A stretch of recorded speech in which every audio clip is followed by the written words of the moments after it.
Hi, I'm Coach Rob. One of the big questions that comes up when we get into the open water swim component is, should I emulate what I do in the pool in the open water? And the answer is both yes and no, and let me explain. When we're looking at the fundamentals of hydrodynamics, if you've watched any of my other videos, number one is you've got to get tall in the water. Number two, you've got to get horizontal in the water. And number three, you've got to have good rotation. Those three rules of hydrodynamics have to be applied from the pool into the open water. Now let's throw a little bit of a curveball in there. If you've watched any of my videos, particularly my instructional videos, I always encourage you to wait until your hand comes by your ear before you start your catch phase of the swim. That's how we're able to take your stroke count down by 2 or 3 pretty quickly and consistently in the pool. However, as you continue to improve as an open water swimmer, there's the key word, open water swimmer, you're going to have to change your technique and your approach to the water, and I'll explain why. When we get into a body of water like this, what you have to keep in mind is that there's underwater turbulence. I don't want you to think, when we think turbulence, a lot of times people think there's got to be a running stream of water, there's got to be a spring that I'm swimming against, or maybe it's pushing me on my side. No.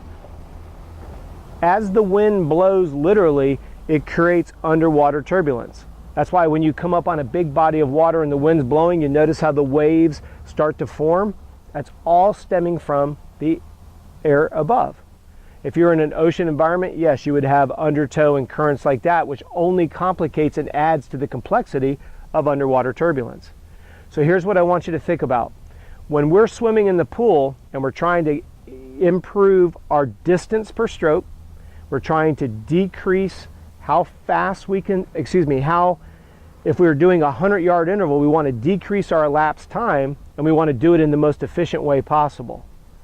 When we get into an open water setting, what I need you to really focus on is you're going to have to increase your tempo of how quickly you get your next stroke in. That does not mean become inefficient.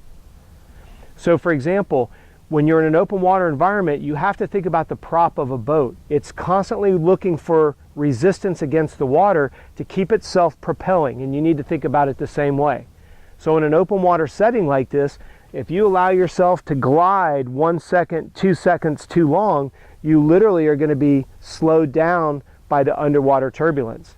Let me give you an illustration. When we're in the pool and I'm asking you to do an even tempo, I'm asking you to pull through when your hand comes by your ear. If we were to get into an open water environment, we need to kind of speed that tempo on the left.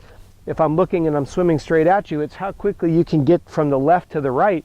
So if I'm in the pool and I have a nice even tempo, when I get into an open water, I have to be a little bit quicker so that I can get that arm to keep that forward propulsion moving at all times.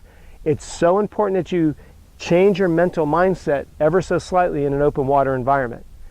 I've had people that have emailed me and said, I've got somebody that I train with and I can beat him or her in the pool all day long, but that person trounces me when we get to an open water environment. If I were to look at some film, and if I was a gambling guy, I could probably predict that the higher turnover is the reason why the person is faster than you in an open water setting than they are in the pool. So please understand the difference. When you get to an open water environment, you have to offset that turbulence with a slightly higher cadence, but you want to do everything you can to focus on good efficiency, good biomechanics, and never deviate from the laws of hydrodynamics.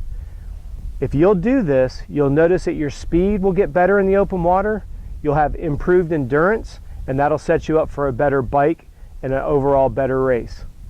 If you liked the video, please do me a favor, give it a thumbs up. If you haven't subscribed to our channel, please do so. And as always, thank you so much for watching the video.